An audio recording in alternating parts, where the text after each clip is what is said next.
Hello there, you beautiful people, and welcome back. So let's go ahead and make our work with the find command totally extreme. Okay, so let's just go ahead and create a folder on our desktop called Haystack. Okay, so there it is, that's appeared. And what we're going to do in here is we're going to make 500 folders. Now, I want to see if you can remember how to do this. See if you can remember how to use Brace expansion to create 500 folders that are called, folder 1, folder 2, folder 3, all the way up until folder 500. So go ahead and pause the video now. Try and use Brace expansion to make folder 1 to folder 500 inside of the Haystack folder, and then come back to see how you got on.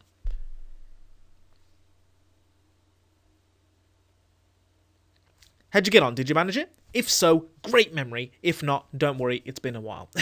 So let's actually try and see if we can do this, right? What we're going to do is we're going to do make directory haystack slash folder 1.500. Okay, so this is saying make folder 1 to 500 inside the haystack folder. When I press enter and we look in haystack, ta-da! We've got 100 folders in there, and I probably should change the layout. There we go. Folder 1 to folder 500. Try doing that with your mouse and pointing and clicking. It will take you forever. So there we go. We've done that. Now in each of those folders, we need to make 100 files.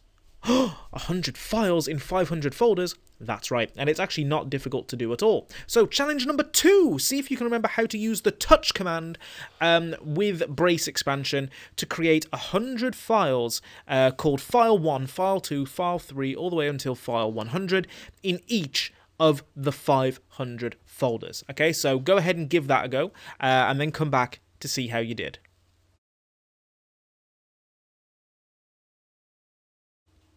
All right, how'd you do that? That was a bit harder.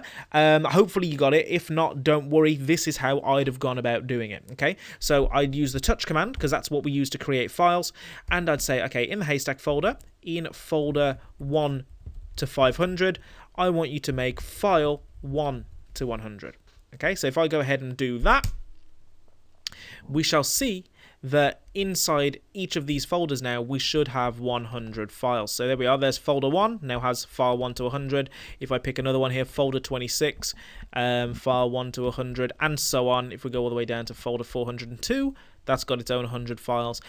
So you can really start seeing now how powerful the shell is when you've got all these different pieces that you can use together. Okay, now what we've done is we've made a folder called Haystack, 500 folders, in each of those 100 files, okay? So there's about 50,000 files if my maths is all right. So now what we're going to do is I'm going to just type something here.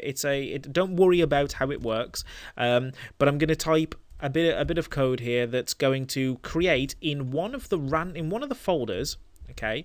In one of the folders from 1 to 500, what we're going to do is we're going to find a file. We're going to make a file called needle.txt. Okay, so what this is saying is touch inside a random folder. It can be folder 1 to 500, any random number in there, a file called needle.txt. Okay, so we've created a file called needle.txt in somewhere in the haystack, but we don't know where. And it's our job now to use the find command in order to find it. Okay, so how can we find the needle? Let's have a think through this, clear the screen and maximize it. So let's just take a look how we might do this. So first of all, we're going to use the find command, okay?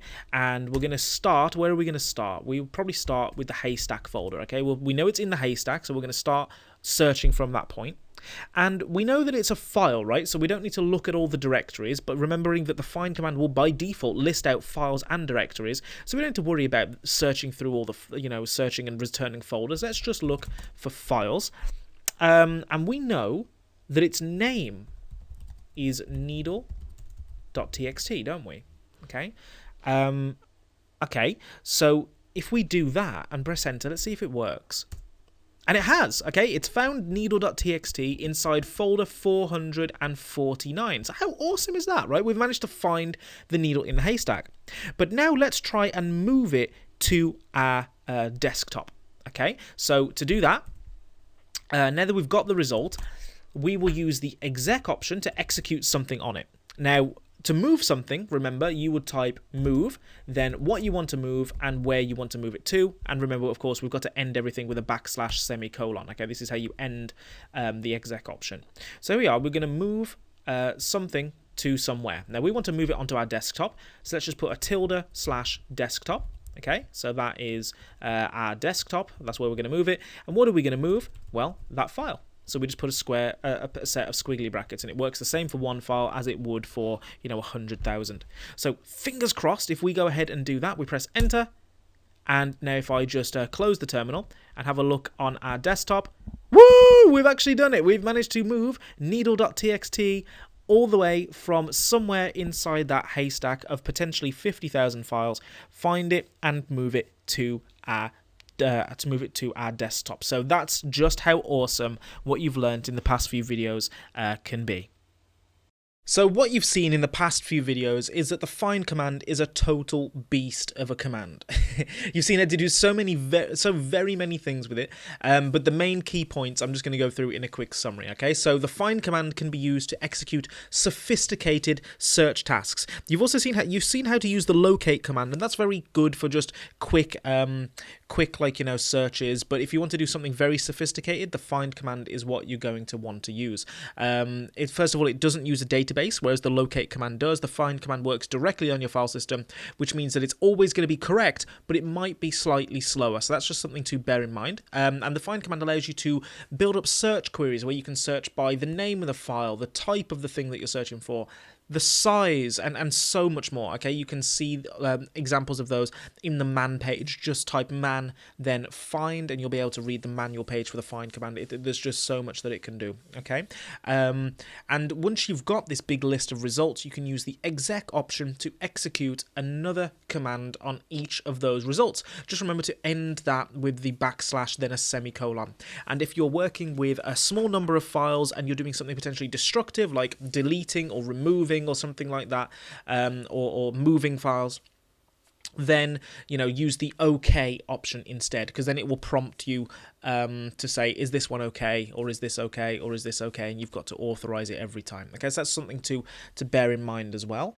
Now, after what you've learned from the last few videos about the find command, everything else that you're going to learn in the next few videos is going to seem really like a breeze. Okay, so in the next video, I'm going to be showing you how to open files on the command line and read what's inside them. And I'll also be making plenty of kitten jokes.